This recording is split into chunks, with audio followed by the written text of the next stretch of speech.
बहुत बहुत स्वागत है। आज हम बात करेंगे सीएए पे, सिटीजन अमेंडमेंट बिल। अब सीएए भी लागू हो रहा है और ये जो चुनाव है, चुनाव से पहले ये लागू हो जाएगा। इसके बारे में काफ़ी सारे लोग भ्रम में हैं और काफ़ी सारे लोगों को पता नहीं है कि आखिर सीएए है क्या।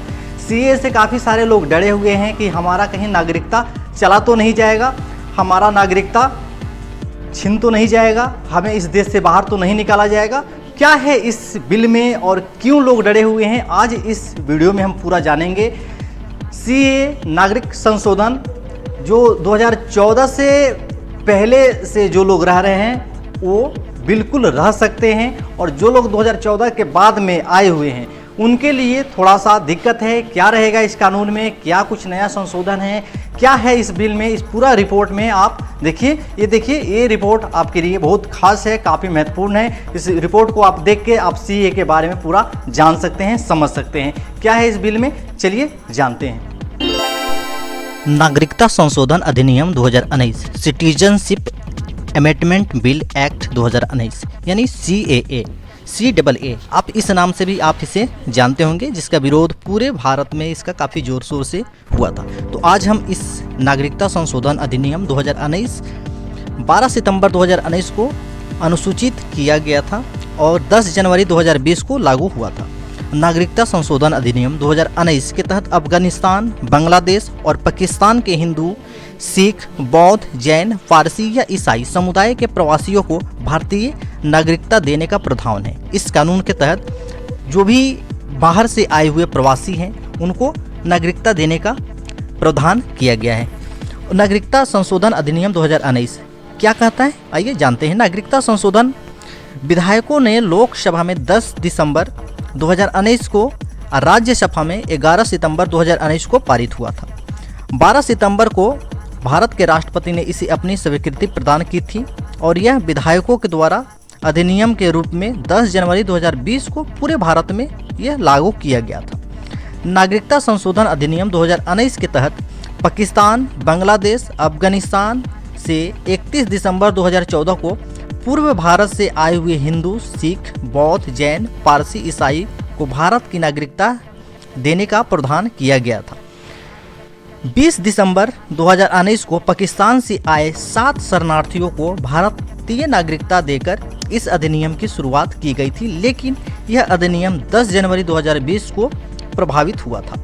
और आज हम इसको आपको और विश्लेषण करके अगर बताएं, नागरिकता संशोधन अधिनियम 2019 का जो प्रावधान है, नागरिकता संशोधन अधिनियम 2019 के अनुसार 31 दिसंबर 2014 को यह उससे अफगानिस्तान और बांग्लादेश और पाकिस्तान से आए हुए हिंदू, सिख और बौद्ध, जैन, पारसी, ईसाई को वैध प्रवासी माना जाएगा।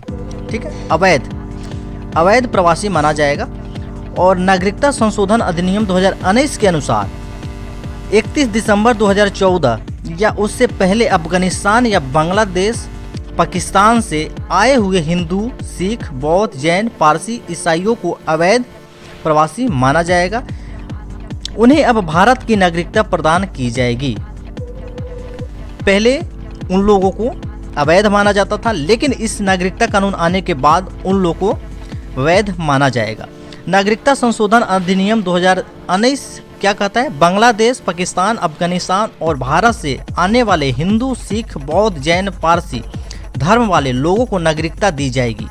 इसमें नागरिकता किसी की खत्म नहीं होगी, बशर्ते इसमें नागरिकता देने की प्रावधान की गई है। नागरिकता संशोधन अधिनियम 2019 के अंतर्गत यह प्रावधान किया गया है कि पड़ोसी देश के अल्पसंख्यक यदि 5 साल से भारत में रह रहे हैं तो वे अब भारत की नागरिकता प्राप्त कर सकते हैं। पहले वे भारत की नागरिकता प्राप्त करने के लिए 11 साल भारत में रहना अनिवार्य था, लेकिन अब यह 5 साल से जो भी रह रहे हैं उनको भी नागरिकता दी जा सकती है। नागरिकता संशोधन अधिनियम 2019 के तहत जो प्रवासी 31 दिसंबर 2014 से भारत में अवैध रूप से रह रहे हैं, अब भारतीय नागरिकता हेतु आवेदन कर सकते हैं, वो भारत की नागरिकता प्राप्त कर सकते हैं। भारतीय नागरिकता जो है, हम आप उसके बारे में कुछ आपको विश्लेषण करके बताते हैं। अगर इसके बारे में अगर कहें कि किसी भी देश की नागरिकता, सिटीजनशिप एक्ट जो है एक विशेष सामाजिक, राजनीतिक और राष्ट्रीयकरण मानव संसाधन समुदायों का एक विशिष्ट है। एक नागरिक होने की व्यवस्था है जो नागरिकों को संबंधित देश के प्रति अधिकार कर्तव्य का बोध कराती है। भारतीय नागरिकता संबंधित प्रावधानों में वर्णन ये किया गया है। भारतीय संविधान के भाग 2 और अनुच्छेद 5 और 11 में ये दिया गया है। भारतीय नागरिकता अधिनियम, अब इसके बारे में हम आपको कुछ जानकारी देते हैं। भारत का जो संविधान है 26 नवंबर 1949 को संविधान की सभा के द्वारा ये स्वीकार किया गया था कि उस दिन भारत में जो भी लोग रह रहे हैं, उस टाइम से जो लोग भारत में रह रहे हैं, वो भारत की नागरिकता उनको प्राप्त है, वो भारत के नागरिक हैं। वो संविधान लागू नहीं होता है, वो लोग में संविधान लागू नहीं होता। भारतीय नागरिकता अधिनियम 1955 में जो पारित किया गया था उसके अनुसार इसमें 5 शर्त दिए गए हैं जो आपको ये इस प्रकार से है, जो जन्म के आधार पर, वंश के आधार पर, पंजीयन के आधार पर, देशीकरण के आधार पर और क्षेत्रीय ग्रहण के आधार पर। और जन्म के आधार पर अगर हम आपको इसका कुछ विश्लेषण करके बताएं तो 26 जनवरी 1950 के दिन, उसके बाद 1 जुलाई 1987 से पहले भारत में जन्मा कोई भी व्यक्ति जन्म से ही भारत की नागरिक है। 1 जुलाई 1987 के बाद जो है भारत में जन्मे कोई भी व्यक्ति भारत का नागरिक है यदि उसका जन्म के समय उसका कोई एक अभिभावक भारत का नागरिक था। 7 जनवरी 2004 के बाद भारत में पैदा हुए वह कोई भी व्यक्ति भारत का नागरिक माना जाता है यदि उसके दोनों अभिभावक भारत के नागरिक हो, अथवा यदि एक अभिभावक भारत के हो और दूसरा अभिभावक उसके जन्म के समय गैर कानूनी प्रवासी हो, वह नागरिकता भारत या देश की हो सकता है। अगर कहा जाए कि इस जो कानून, जो अमेंडमेंट जो बिल है, इस बिल के अंतर्गत ये लोग जिनका जन्म भारत में हुआ है, उनका अगर माता भारत के हैं, पिता अगर कहीं और के हैं, या पिता भारत के हैं माता कहीं और के हैं, उनको भी इस दायरे में उनको भी रखा जाएगा, उनको भी भारत की नागरिकता प्रदान की जाएगी। और बात कर लेते हैं वंश के आधार पे। 26 जनवरी 1950 के दिन या उसके बाद 10 दिसंबर 1992 से पहले भारत में पैदा हुए व्यक्ति वंश के द्वारा भारत की नागरिकता, यदि उनका जन्म के समय उनके पिता भारत के नागरिक थे, 10 दिसंबर 1992 या उसके बाद भारत में पैदा हुए व्यक्ति वो नागरिक हैं, उनको यह भारत की नागरिकता प्रदान है, वो भारत के नागरिक हैं, उन पे ये सीए लागू नहीं होता है। अब बताते हैं पंजीकरण के आधार पे। कोई भी व्यक्ति पंजीकरण के आधार पे भारत की नागरिकता प्राप्त कर सकता है यदि वह निम्न शर्तों का पालन करता है तो पंजीकरण के लिए आवेदन करने के 6 माह पहले संबंधित देश की नागरिकता त्याग दी हो, और वो जो जिस देश से आया हो और भारत में रह रहा हो वो अपने देश की नागरिकता को त्याग दिया हो, या व्यक्ति जिस भारत की नागरिकता है वह वहाँ पे विवाह करके वो रह गया हो, उसके ऊपर भी ये लागू नहीं होता है। और देशीकरण के आधार पे बात कर लेते हैं। कोई भी व्यक्ति देशीकरण द्वारा भारत की नागरिकता प्राप्त कर सकता है।